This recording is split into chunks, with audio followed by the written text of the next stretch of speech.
Don't just dream, live a life that makes others dream about it.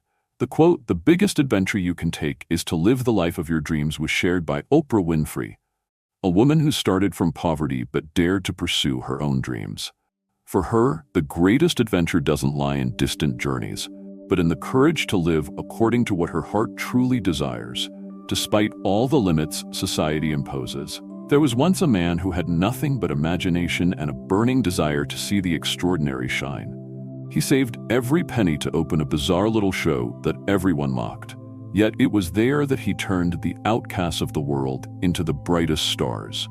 And from nothing, he created a world where dreams were no longer a luxury, but a true adventure of the heart. The day Ethan was fired, it rained as if the sky was collapsing. The downpour washed away everything he once believed was safe. He walked down the boulevard like a shadow, soaked, lonely, clutching his dismissal letter and a pair of worn-out shoes. Then, in the midst of the rain, he heard music, not from somewhere else, but from deep within himself. An old, quiet yet vivid melody, like a heartbeat begging to live again. A sudden question echoed in his mind. If this is your life, do you really want to live it this way? Ethan stopped. On the skyscrapers lit up in the distance, he suddenly saw it clearly. The world didn't care whether he existed or not. And in that moment, a part of him died so another part could awaken.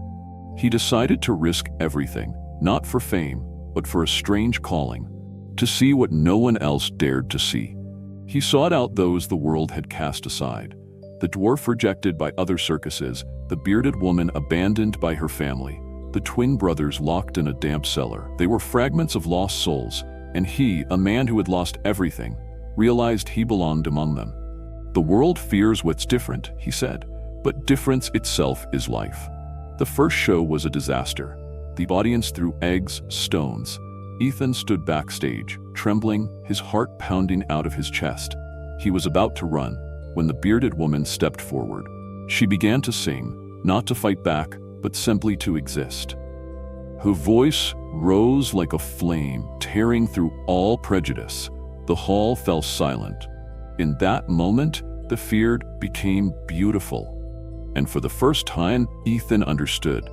Magic doesn't live on stage, but in the courage to be oneself.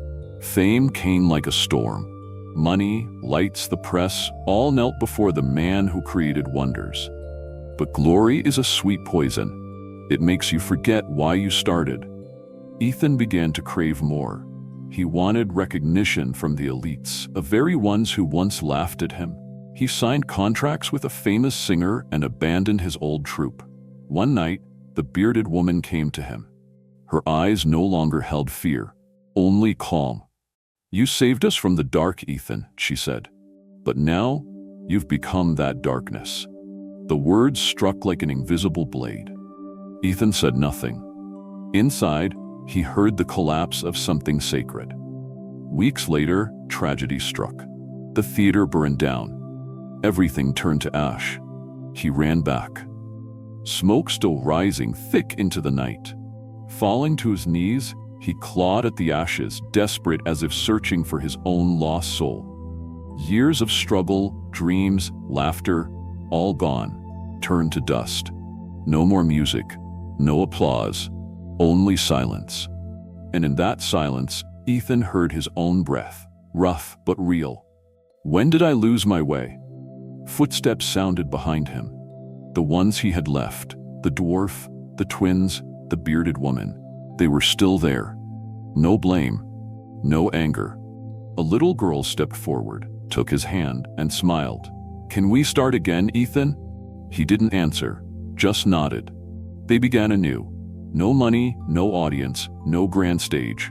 Only charred wood, torn fabric, and hands that refused to give up. The new show opened. No expectations, no promises. But when the lights came on, Ethan didn't step onto the stage. He stood in the shadows, watching those people shine. For the first time, he understood. Light doesn't belong to those on stage, but to those who can see it in others. That night, he quietly walked out of the theater. The rain had stopped.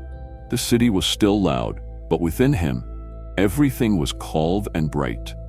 He no longer feared being forgotten, being poor or failing. Because he realized, life doesn't need recognition to have meaning. It only needs to be felt.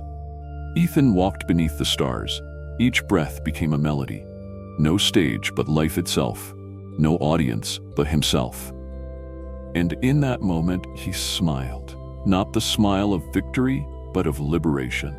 The greatest adventure, it turns out, isn't building an empire or conquering the world. It's daring to live the dream your heart desires, even if it costs you everything. Life doesn't punish dreamers.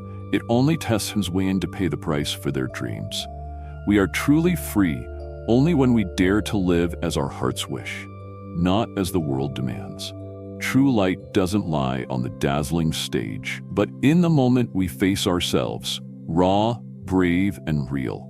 If one day you lost everything but still had your dream, would you have the courage to start again? Leave your answer below, because perhaps that moment will be where you truly begin to live.